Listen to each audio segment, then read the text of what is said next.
KwabaseKorinte besibili isahluko sokuqala soqala ukufunda evesini lokuqala. uPawulu, umpostoli kaKristu Jesu ngentando kaNkulunkulu, noTimothewu umzalwane kulo ibandla likaNkulunkulu eliseKorinte nakubo abangcwele bonke abakulo lonke lase-Akhaya. Makube kini umusa nokuthula okuvela kuNkulunkulu uBaba wethu naseNkosini uJesu Kristu.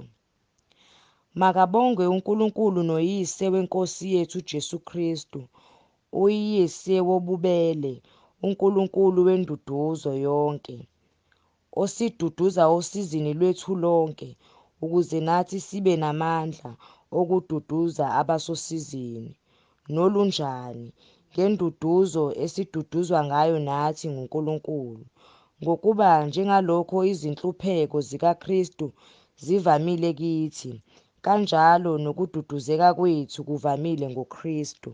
Kepha noma sikhathazeka ngenxa yokududuzwa nokusindiswa kwenu, noma siduduzeka kungenxa yokududuzwa kwenu okusebenza ukukhuthazela ezinhluphekweni zona lezi esihlupheka ngazo nathi.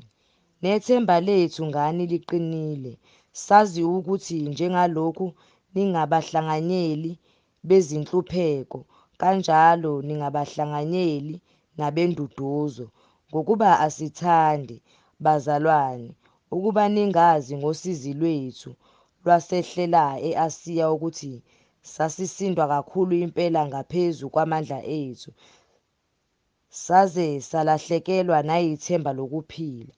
Yebo, thina ngokwethu sasizizwele ukuthi sinqunyelwe ukufa ukuze singazethembi thina, kodwa sethembe uNkulunkulu ovusa abafileyo, owasihlangulisa ekufeni okungaka noyakusihlangulisa, esethemba kuye ukuthi usaya kusihlangulisa.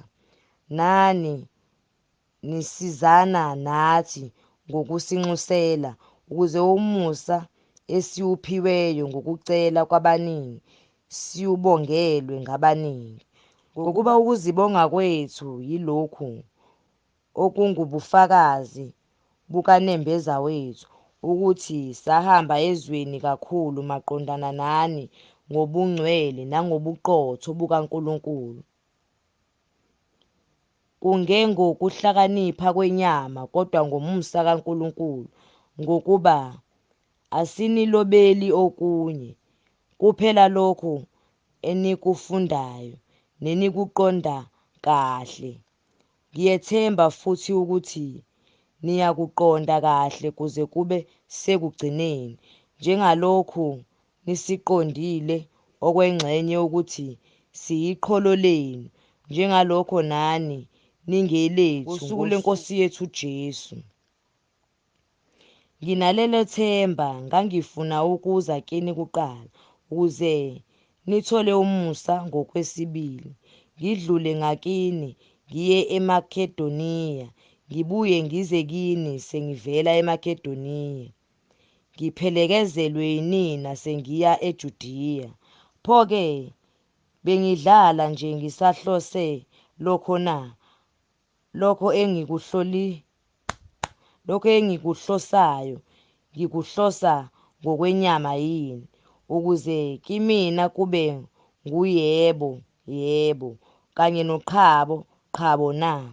Kepha njengokuba uNkulunkulu ethembekile, nezwi lethu kini alisiye uyebo kanye noqhabo, ngokuba iNdodana kaNkulunkulu, uKristu Jesu, owashunyayelwa kini thina, mina noSilvanu noTimothewu, wayengesiye uyebo kanye noqhabo, kepha kuyena nguyebo, ngokuba noma izethembiso zikaNkulunkulu ziziningi kangakanani, kuyena zinguyebo, ngakho-ke ngaye zingu-ameni futhi. Kudunyiswe uNkulunkulu ngathi kepha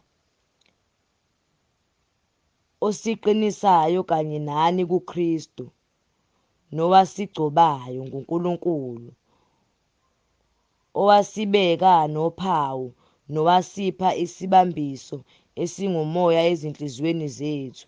Kepha mina ngibiza uNkulunkulu abe ngufakazi emphefumulweni wami ukuthi ngenziwa ukuniphephisa ukuba ngingaphindanga ngize eKorinte, kungesikho ukuba siyabusa phezu kokukholwa kwenu, kodwa siyizisebenzi zokuthokoza kwenu kanye nani, ngokuba nimi ekukholweni. KwabaseKorinte besibili, isahluko sesibili, suqala ufunda evesini lokuqala. Kepha ngazimisela lokhu nami ngokwami ukuthi angisayukuza kini nginokudabuka, ngokuba uma mina nginidabukisa, pho ngubani ongithokozisayo, uma kungesiye odabukiswa yimi na? Ngakuloba khona lokho funa ukuthi ekufikeni kwami ngithole ukudabuka ngalabo ebengifanele ukuthokoza ngabo. Nginethemba ngani nonke ukuthi okwami ukuthokoza kungokwenu nonke, ngokuba ngosizi olukhulu nangobuhlungu benhliziyo nganilobela nginezinyembezi eziningi, kungabi ngokuba nidabukiswe, kodwa ukuze nazi uthando enginalo kakhulu ngani. Kepha uma kukhona odabukisileyo, akangidabukisanga mina, kodwa ukuze ngingeqisi ngokwengxenye unidabukisile nonke. Kubanele onjalo lokho kujeziswa ajeziswa ngakho ngabaningi. Kepha okungcono kunalokho nimthethelele, nimduduze, funa onjalo ahlulwe ngukudabuka okukhulu. Ngalokho ngiyanincenga ukuba nimphathe ngothando, ngokuba ngaloba futhi ngenxa yalokho, ukuze ngokuhlolwa kwenu ngazi ukuba ningabalalelayo ezintweni zonke yini. Kepha lowo enimthethelela utho, nami ngiyamthethelela, ngokuba lokho esengikuthethelele, uma kukhona into engiyithethelelayo, ngiyakuthethelela ngenxa yenu phambi kobuso bukaKristu, ukuze singehlulwe nguSathane, ngokuba asisibo abangawazi amacebo akhe. Kepha mhla ngifika eTrowa ukuba ngishumayele ivangeli likaKristu, ngivulelwe umnyango eNkosini, angibanga nakuthula emoyeni wami, ngokuba ngingamfumananga uThithu umzalwane wami, kodwa ngavalelisa kubo, ngaya eMakedoniya. Kodwa makabongwe uNkulunkulu esihola njalo odwendweni lokunqoba kuKristu,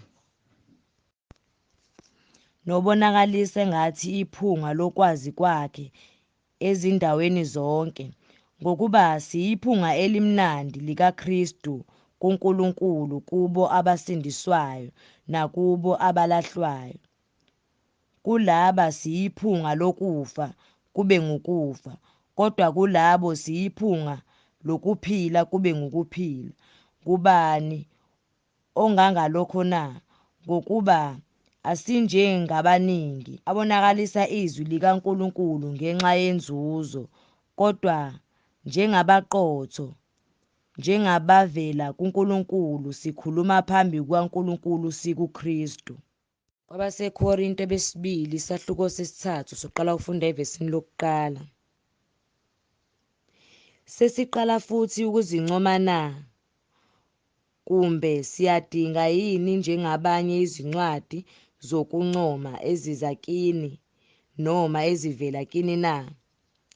Nina niyincwadi yethu elotshwe ezinhliziyweni zethu, eyaziwa ifundwa ngabantu bonke. Nibonakala ukuthi niyincwadi kaKristu eyenziwe ngokukhonza kwethu, ilotshiwe kungengoyinki, kodwa ngomoya kaNkulunkulu ophilayo. Kungabi sezibhebheni zamatshe kodwa ezibhebheni zezinhliziyo zenyama. Kepha sinethemba elinjalo ngoKristu uNkulunkulu, kungesikho ukuthi singaba namandla ngokwethu okucabanga ngotho ukuthi luvela kithi, kodwa amandla ethu avela kuNkulunkulu, oyena futhi osenzela amandla okuba yizikhonzi zesivumelwano esisha. Singesiso segama kodwa esikamoya, ngokuba igama liyabulala kodwa umoya uyaphilisa. Kepha uma inkonzo yokufa enamagama aqoshiwe ematsheni yafika inenkazimulo, ngangokuba abantwana bakwa-Israyeli babengenakubuka ubuso bukaMose ngenxa yenkazimulo yobuso bakhe eyayingephelayo, pho inkonzo kamoya ayiyikuba nenkazimulo kakhulu kunayo na? Ngokuba uma inkonzo yokulahlwa ibinenkazimulo, ikakhulu inkonzo yokulunga inenkazimulo enkulu kakhulu, ngokuba nalokho okwakhazimuliswayo kwakungenankazimulo uma kulinganiswa nenkazimulo le edluleleyo. Ngokuba uma lokho obekuzakuphela kwaba nenkazimulo, ikakhulu okumiyo njalo kunenkazimulo. Ngakho-ke lokhu sinethemba elinjalo, sinesibindi sonke. Asenzi njengoMose owamboza ubuso bakhe ngendwangu ukuze abantwana bakwa-Israyeli bangakubuki ukugcina kwalokho obekuzakuphela, kodwa ingqondo yabo yaba lukhuni, ngokuba kuze kube sosukwini lwanamuhla, nxa kufundwa isivumelwano esidala, leyo ndwangu isahlezi ingamboliwe, ngokuba iyapheliswa kuKristu. Yebo, kuze kube namuhla, nxa kufundwa uMose, indwangu isayimbozile inhliziyo yabo. Kepha nxa iphendukela eNkosini, indwangu iyasuswa. INkosi inguye umoya, kepha lapho umoya weNkosi ekhona, kukhona inkululeko. Kepha thina sonke esibuka ngobuso obamboliwe inkazimulo yeNkosi, njengasesibukweni siyaguqulwa sibe njengalo mfanekiso ngokuya enkazimulweni, njengalokhu kumi ngeNkosi engumoya.